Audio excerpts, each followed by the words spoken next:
Lila's voice could wake the dead, and trust me, it tried. Every Sunday, she'd climb her metaphorical soapbox, sometimes a literal one, at the community center and preach like the world was ending tomorrow. Her sermons weren't about fire and brimstone, though.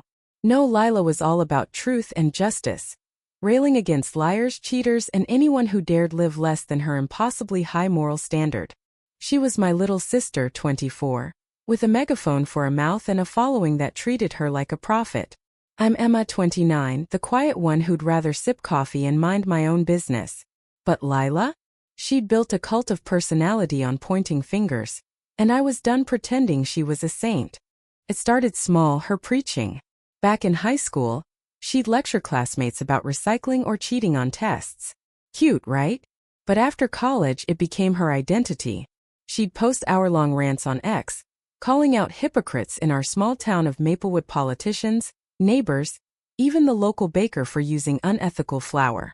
Her followers ate it up, retweeting her like she was delivering the Sermon on the Mount. She'd stand on that rickety wooden box at the community center, her dark curls bouncing, her voice sharp enough to cut glass, and people would cheer. Lila's keeping it real, they'd say.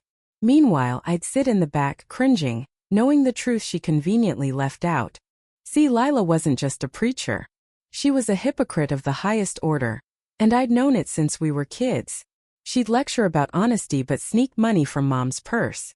She'd shame people for gossip yet whisper rumors about her exes. Worst of all, she'd built her whole moral crusader brand while hiding a secret that'd make her followers' jaws drop. I'd kept quiet for years, out of love, out of loyalty.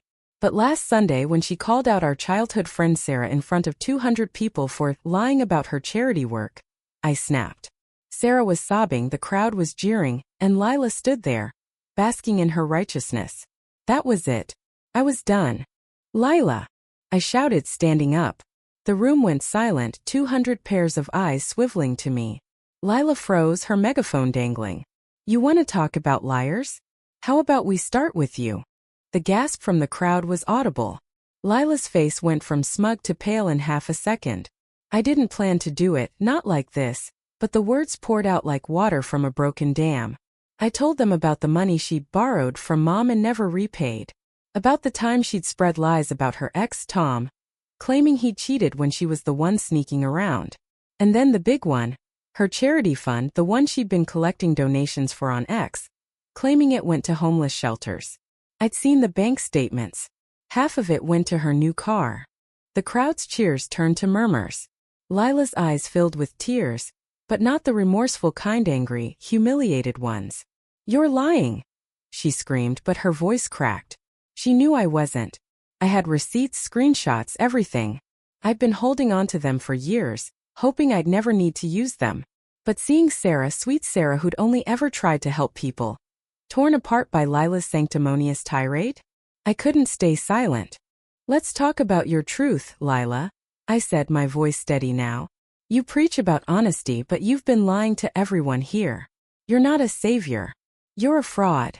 The room exploded. Some shouted at Lila, demanding answers. Others defended her, calling me jealous, a traitor. Lila climbed down from her soapbox, shaking, and stormed out. I didn't feel victorious. I felt sick. She was my sister, after all. The next few days were chaos.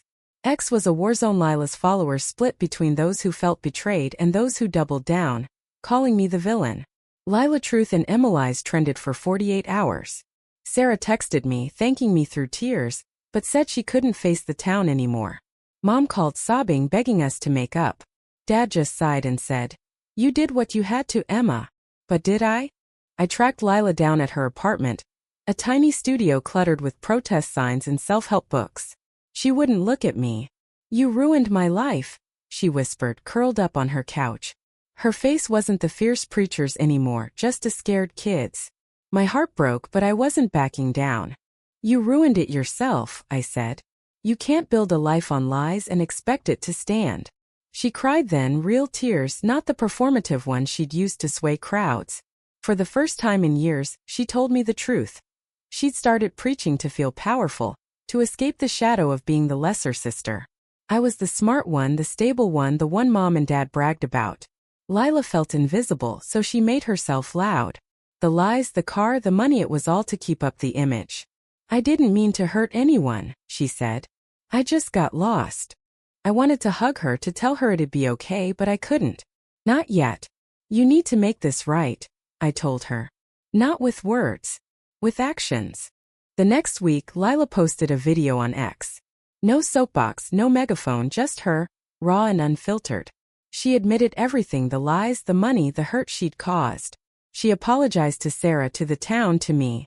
She said she was stepping back, donating what was left of her charity fund to a real shelter, and getting therapy. The comments were brutal. Some forgave her. Others called her a disgrace. She didn't respond. For once, she let the truth speak for itself. Maplewood's still reeling. Some folks say I was right to call her out. Others think I should have kept it in the family. Sarah's healing slowly and Lila's trying. She texts me sometimes, small things like a meme or a, "How's your day?"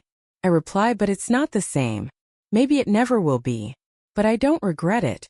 Truth isn't a weapon, it's a mirror. And sometimes holding it up hurts everyone. What do you think?